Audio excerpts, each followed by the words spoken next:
Go yard. I got so much motherfucking design on right now. Break it down, bring it back, make it clap. I got 3 old thoughts, new guap, where that thing. Bitches on my line, and you know. Assalamualaikum warahmatullahi wabarakatuh. Perkenalkan, nama saya Latifah Nurjannah dari Prodi PBA B1 dengan NIM 2241010200011. Di sini saya akan mempresentasikan mata kuliah Shorof untuk memenuhi tugas UTS pada semester 2. Baik, di sini saya memilih bab tentang fi'il majhul dan fi'il maklum dan fi'il majhul. Pembahasan yang saya akan bahas, yang pertama kita membahas tentang pengertian fi'il maklum dan majhul. Kemudian apa saja ciri-ciri dari fi'il maklum dan fi'il majhul tersebut. Yang ketiga kita akan membahas apa saja pembagian dari kaidah majhul. Apa kaidah, terus yang terakhir yaitu apa kaidah i'lal yang ke-7 dan ke-8. Baik, kita langsung saja akan membahas tentang pengertian fi'il maklum. Apa itu fi'il maklum? Fi'il maklum adalah fi'il yang artinya bekerjanya itu aktif. Yang biasanya didahului awalan me. Contohnya nasoro. Memakai contoh nasoro. Yang artinya dia laki-laki satu telah menolong. Kemudian lafadz nasoro disebut dalam kaidah fi'il maklum sebagai kaidah fi'il maklum karena cara bacanya tidak diikuti pada kaidah majhul. Kita membahas kaidah majhul di akhir. Kemudian apa itu fi'il majhul? Fi'il majhul adalah kata kerja pasif atau kata kerja yang dimaknai di, yang diawali dengan di. Contohnya kata nasiro ya, kata nasoro, yang mana dalam lafadz nasoro ini memiliki arti menolong. Kan kita ini maklum. Kemudian dimajhulkan pada lafadz, maka mengikuti kaidah majhul. Nusiro. Kaidah majhul dalam fi'il madi itu mengikuti pada kaidah dhamma awaluhu wa kusiro ma qabla akhir. Jadi dhamma di awalnya, kemudian kasroh sebelum akhir. Jadi huruf sebelum akhir pada fi'il madi yang mengikuti kaidah majhul itu, maka akhirnya sebelum huruf akhirnya itu di kasroh dan huruf awalnya itu di dhamma. Ciri-ciri fi'il maklum yaitu dapat diketahui pada perlafatannya, yaitu tidak diikuti pada kaidah majhul. Jadi sudah ketahuan cara ciri-cirinya maklum itu apabila sudah tidak mengikuti kaidah majhul, maka dia disebut fi'il majhul maklum. Nah, contohnya tadi nasoro, contoh lain kataba. Di sini kataba ini maklum. Ini sudah diketahui ciri-ciri maklumnya karena tidak mengikuti kaidah majhul. Apa kaidah majhul dari kataba? Kutiba. Maka mana sudah dari lafadz ini kita mengetahui yang ini sudah maklum, yang ini sudah majhul. Kemudian ciri-ciri majhul juga bukan hanya dalam kaidahnya saja, bukan hanya dalam kaidah majhulnya saja, akan tapi ketika dalam fi'il maklum itu membutuhkan fa'il, maka dalam fi'il majhul itu membutuhkan naibul fa'il. Apa itu naibul fa'il? Naibul fa'il adalah pengganti dari fa'il. Jadi fa'il yang ada pada fi'il maklum dan naibul fa'il ada pada fi'il majhul. Kemudian kaidah-kaidah majhul. Kaidah-kaidah majhul yaitu ada 3. Yang pertama madi mujarrad.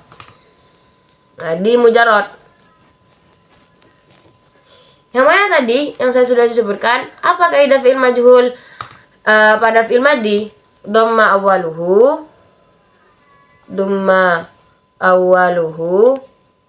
wa kusira ma qabla akhir. Dhamma awaluhu wa kusira ma qabla akhir. Jadi berarti dhammah pada awal kayak fa'ala. Kan fa'ala maklumnya, majhulnya yaitu fu'ila. Kan dhammah. Mana huruf pertama? Fa. Maka dia di dhammah. Dan mana huruf yang sebelum akhir? Yaitu ain. Maka dia di kasroh. Kemudian fi'il madi yang mazid, yaitu dhammah. Jadi dhammah kullu mutaharrikin. Semua huruf yang berharokat maka dirubah harokat dhammah. Contohnya istaghfaro.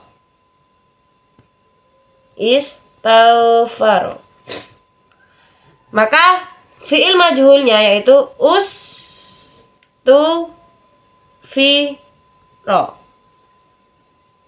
Mana huruf yang berharokat? Hamzah di awal. Jadi dia ganti harokatnya harokat dhammah. Terus tetap yang mati. Eta yang ini maka diganti juga. Kan sebelum akhir di kasroh. Jadi ustufiro. Maka fi'il madi majhul pada lafaz istaghfaro yaitu ustufiro dengan mengikuti kaidah dhammah kullu mutaharrikin wa kusira ma qabla akhir. Yang ketiga yaitu fi'il mudhari'.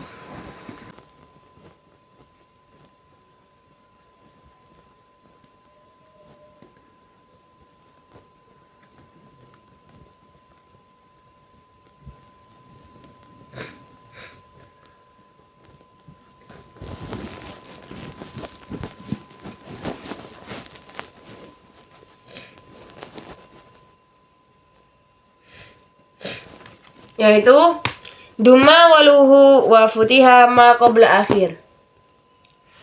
Pada fi'il mudhari' yaitu yaf'ulu. Contohnya dhammah waluhu, mana yang huruf yang pertama itu ya, maka diganti dhammah. Wa futiha ma qabla akhir, mana huruf sebelum akhirnya yaitu ain, jadi maka diganti fathah. Maka fi'il majhul dari yaf'ulu menjadi yuf'alu, yang sudah artinya semua fi'il yang sudah mengikuti kaidah majhul maka dia memiliki arti yang pasif, yang mana yang diawali dengan di.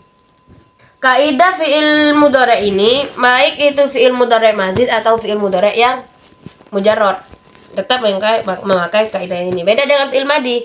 Kalau fi'il madi yang mujarradnya itu dhammah waluhu wa kusira ma qabla akhir. Kalau yang mazid dhammah kullu mutaharrikin wa kusira ma qabla akhir. Sedangkan yang fi'il mudhari' baik mazid atau mujarrad dia tetap memakai dhammah waluhu wa futiha ma qabla akhir. Kemudian baik, di sini saya akan menjelaskan tentang kaidah i'lal yang ke-7. Apa kaidah i'lal yang ke-7? Idza waqa'atil wawu bainal fathah wal kasrah wa qablaha harfu mudhara'ah. Tuhdafu maka dibuat. Contohnya yu'idu.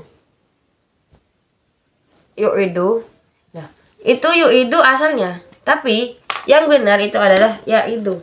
Yang sudah di'ihlal itu adalah ya'idu. Contoh yu'idu.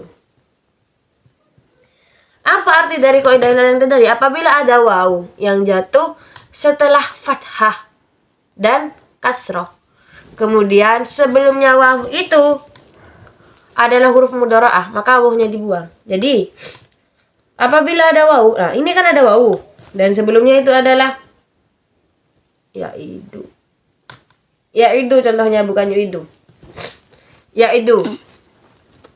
Yaitu kemudian kan sebelumnya wawu itu adalah harokat fathah, kemudian setelahnya wawu adalah harokat kasroh. Sesuai kaidah ilah yang ketujuh, maka ini sudah mencangkup pada kaidah ilah yang ketujuh.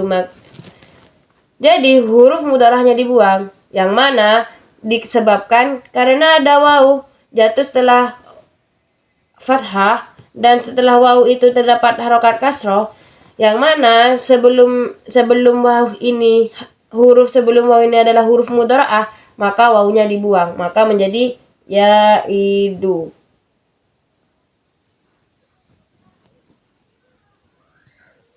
Yaidu.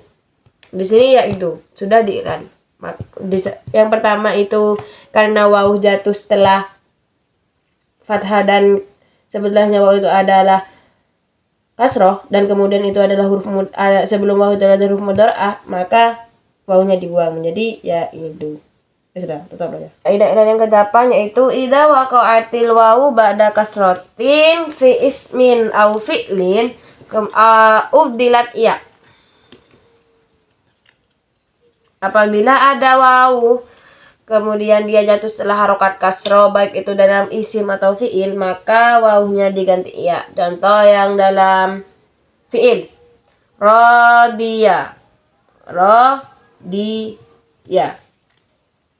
Maaf ya tulisannya jelek. Rodiya adalah fi'il yang mana asalnya itu adalah rodiwa.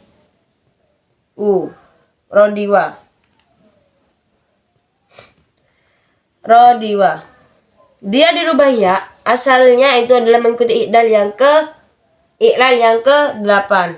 Apabila ada wawu jatuh setelah harokat kasroh, baik itu dalam fi'il atau isim, maka dia diganti ya. Jadi dia diganti ya ini. Ini gantian dari wawu, iya gantian dari wawu. Rodiya, yang asalnya rodiwa. Kenapa dia diganti wawu? Kenapa dia diganti iya? Karena dia mengikuti ilal yang ke-8. Kemudian dia juga diganti untuk menyesuaikan harokat. Kemudian yang contoh dalam isim, Ghazin ini adalah isim fa'il, yang mana asalnya ghaziwun.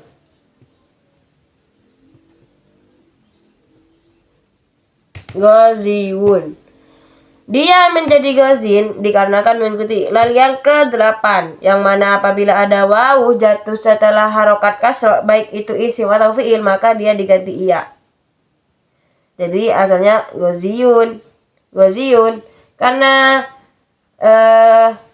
iya-nya dibuang, maka dia menjadi ghazin.